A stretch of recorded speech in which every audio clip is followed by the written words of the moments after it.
Hello साथियों, नमस्कार। मैं अंकित शर्मा आपका बहुत बहुत स्वागत और अभिनंदन करता हूं क्लारा क्लासेस वनडे एग्जामिनेशन में। तो कैसे हैं आप सब लोग? आशा करता हूं अच्छे होंगे, सुरक्षित होंगे और अपनी पढ़ाई को अच्छे से कर रहे होंगे।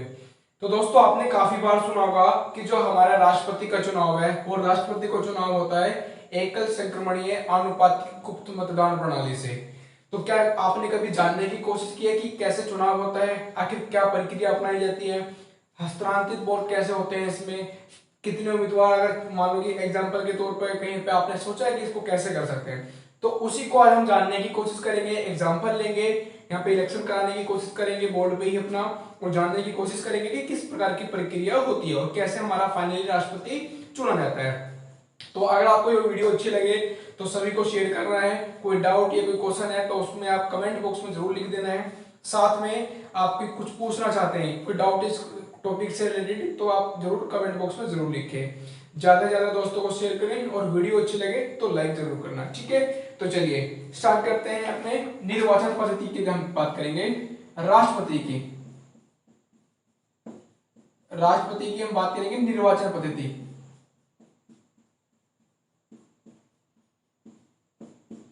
सबसे पहले तो जिक्र कर लेते हैं कि निर्वाचन पद्धति का हमारे संविधान में उल्लेख कहां पर है, कि राष्ट्रपति की जो निर्वाचन पद्धति होगी उसका उल्लेख कहां पर है। तो अनुच्छेद 55 जो है 55, अनुच्छेद 55 में राष्ट्रपति की निर्वाचन पद्धति का जिक्र किया गया है, उल्लेख किया गया है। और वहां पे लिखा गया है कि जो राष्ट्रपति का चुनाव होगा वो एकल संक्रमणीय आनुपातिक गुप्त मतदान प्रणाली से होगा। तो लिख लेंगे एकल संक्रमणीय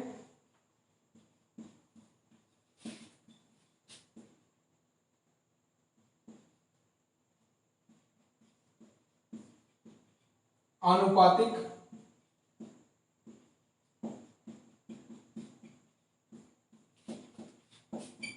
गुप्त मतदान प्रणाली। वहां पर ये लिखा गया है जब राष्ट्रपति का चुनाव लड़ा जाता है तो उसके लिए कम से कम आपके पास 50 अनुमोदक होने चाहिए और 50 प्रस्तावक होने चाहिए।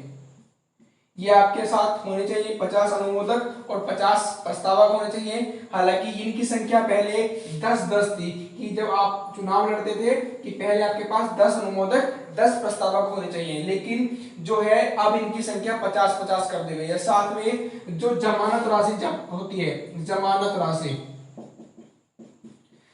राशि पहले 2500 रुपए होती थी, लेकिन अभी कितनी कर दी गई है? 15,000 रुपए। ठीक है, 15,000 रुपए कर दी गई है जमानत राशि। अभी जमानत राशि 15,000 है, पहले 2500 होती थी और 10-10 अनुमोदक प्रस्तावक होते थे पहले, लेकिन अभी क्या कर दिया गया है, इसको चेंज करके 50 अनुमोदक 50 प्रस्तावक और 15,000 रुपए जमानत राशि होती है।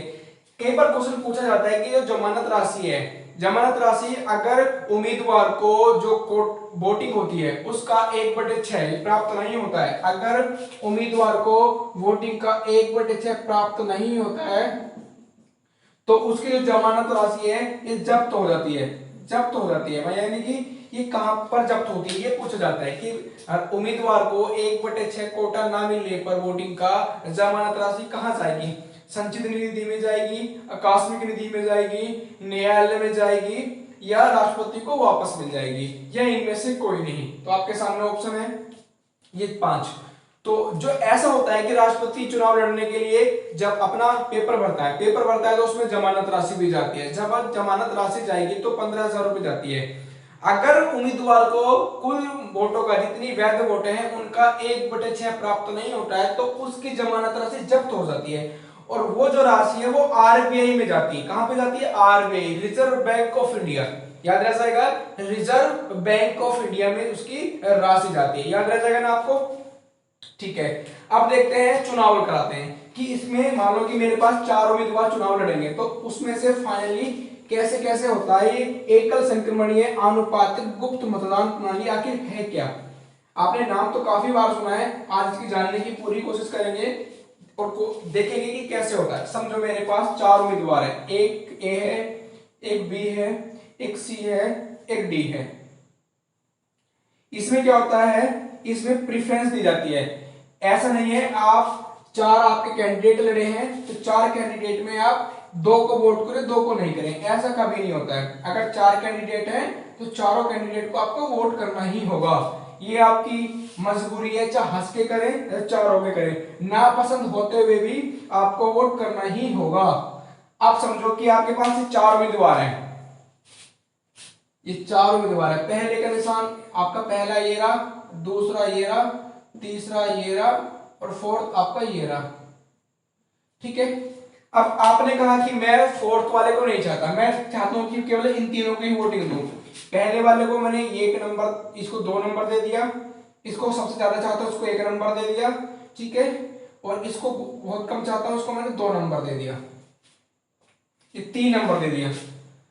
दो तो मैंने इसको दे दिया, 3 नंबर दे दिया। अब मैंने कहा कि मैं इसको बिल्कुल नहीं चाहता हूं, मैं इसको बिल्कुल नहीं चाहता हूं, इसको मैं कोई प्रेफरेंस नहीं दूंगा। तो ये आपका जो पेपर है, जो वोटिंग पेपर है, वो रद्द माना जाएगा, अवैध माना जाएगा। आपको देना पड़ेगा, हंस के दो या रोके दो, ये मजबूरी है आपकी। तो आप या इसको सबसे लास्ट में नंबर दो, कोई दिक्कत नहीं, चलेगा, लेकिन देना जरूर पड़ेगा। तो अगर आप सोचो कि मैं 1 को दे दूं या 2 को दे दूं या 3 को दे दूं, ऐसा नहीं हो सकता। जब देना है तो आपको सभी को देना होगा। अब मैंने क्या कहा, इसको चुनाव लड़ाते हैं, चार उम्मीदवार हमारे चुनाव लड़ेंगे। मान लो कि मेरे पास 50,000 वोट हैं, या जो मतों का मूल्य होता है उनको हम वोटे ही मान के चल रहे हैं। जैसे मान लो एग्जांपल के तौर पर मैं मान के चल रहा हूं, एग्जैक्ट वैल्यू नहीं ले रहा हूं मैं, ये मैं उदाहरण के तौर पर मान के चल रहा हूं। मान लो कि मेरे पास जो है वो 50,000 मतों का मूल्य है, इन मतों के मूल्य को मैं वोट कर रहा हूं। अब मेरे जो कैंडिडेट हैं, पहले कैंडिडेट को मेरा 10,000 वोट मिला, दूसरे को मिला मेरा 20,000 या 15,000 मान लीजिए, 15 10 25,000 वोट बढ़ गया। फिर इसको मिला 8,000, इसको मिला 17,000। देखिए, पहले वाले को 10,000, इसको 15,000, इसको 8,000, इसको 7,000, 15 10 25 25 और अब 18 7 25 50,000 हो गया। अब अगले में इसमें क्या होता है, सबसे पहले काउंटिंग होती है फर्स्ट राउंड की, फर्स्ट प्रेफरेंस वालों की, इनकी पहले काउंटिंग होगी, पहले से ही काउंटिंग होगी। इसमें 100 सबसे कम वोट पाएगा, इस कोटे में या इस श्रृंखला में जिसकी वोट सबसे कम होगी उसको हम एलिमिनेट कर देंगे, यानी कि उसका जो वोट है वो खत्म करके इन तीनों में बढ़ जाएगा।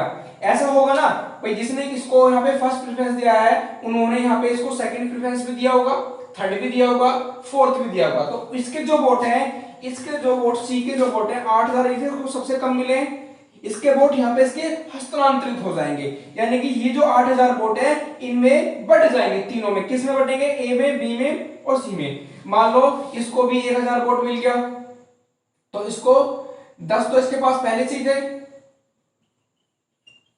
1,000 और मिल गया तो इसके पास कितने हो गए, 11,000। वोट कितने बांटने, 8,000, इसको 1,000 मिल गया, इसको भी 1,000 मिल गया। ठीक है, इसके पास पहले कितने थे, 15,000, तो कितने हो गए, 16,000 और 6,000 इसको मिल गया, 6,000 इसको मिल गया। पहले कितने थे इसके पास, 17,000, तो 23,000 इसके पास वोट हो गए। अब देखो सबसे कम किसके पास वोट है, अब काउंटिंग इसकी तो कंप्लीट हो गई, अब काउंटिंग होगी इसकी। ठीक है, अब देखेंगे कि इसमें सबसे कम वोट किसके पास है, तो इसमें सबसे कम वोट किसके पास है, ए के पास है, कितने हैं, 11,000। तो ये जो 11,000 वाला है एक कैंडिडेट, ये एलिमिनेट हो जाएगा, सेकंड राउंड में जाके ये एलिमिनेट हो जाएगा, और इसके जो वोट है यानी कि 11,000 वोट इन दोनों में बढ़ जाएंगे, यानी कि बी और डी में बढ़ जाएंगे। क्लियर है। अब आपके ऊपर है कि आप किसे जिताना चाह रहे हो, आप बी को जिताना चाह रहे हो तो भैया ज्यादा वोट मैं बी को दे देता हूं, आप जिताना चाह रहे हो डी को तो मैं ज्यादा वोट डी को दे देता हूं। चलिए क्या करता हूं, अभी यहाँ पे ये जीत रहा था, इसको हरा के इसको जिता देता हूं, इसको मैं यहाँ पे बी को जिता देता हूं। जो इसके पास 16,000 वोट हैं, इन्हीं में से 11,000 में से 10,000 वोट इसको मिल गया। ठीक है, अब जो 1,000 है वो इसको मिल जाएगा। ठीक है, और पहले कितना इसके पास 23,000 है, तो इसके पास 24,000 हो गया, और इसके पास 26,000 वोट हो गया। अब एक कोटे वाला फॉर्मूला होता है, वो समझो पहले। क्या होता है? Quota is equal to Q is equal to V upon S plus one. V क्या है? Number of vote. एस क्या है? Number of vacancy. कितनी वैकेंसी होती है प्रेसिडेंट पद के लिए? तो हमेशा ये एक ही रहेगा, एस इज इक्वल टू एक ही रहेगा। उसके बाद क्यू क्या होता है? कोटा, कि जिसने हमारा ये कोटा प्राप्त कर लिया वो हमारा क्या बन जाएगा? राष्ट्रपति बन जाएगा। तो मेरे पास वोट कितनी है यहाँ पे भैया? 50,000 है। तो मैं यहाँ पे फॉर्मूले में रखूंगा, तो मैं क्यू निकालूंगा यहां से, 50,000 ऊपर रखा। वैकेंसी कितनी है? एक प्लस एक, तो कितना हो गया? 50,000 बटे 2 प्लस एक, तो 25,000 प्लस 1, यानी कि 25,000 एक वोट जिसको मिल जाएगा। 25,000 एक वोट जो प्राप्त कर लेगा वो हमारा राष्ट्रपति बन जाएगा। तो यहाँ पे किसको मिले हैं? 26,000 वोट तो ये इसको मिल गए। कितने? 26,000 वोट बी को मिल गए हैं। तो ये कोटा तो किसने प्राप्त किया? 25,001 का। 25,001 का कोटा किसने प्राप्त कर लिया? बी ने प्राप्त कर लिया। तो मेरा क्या होगा?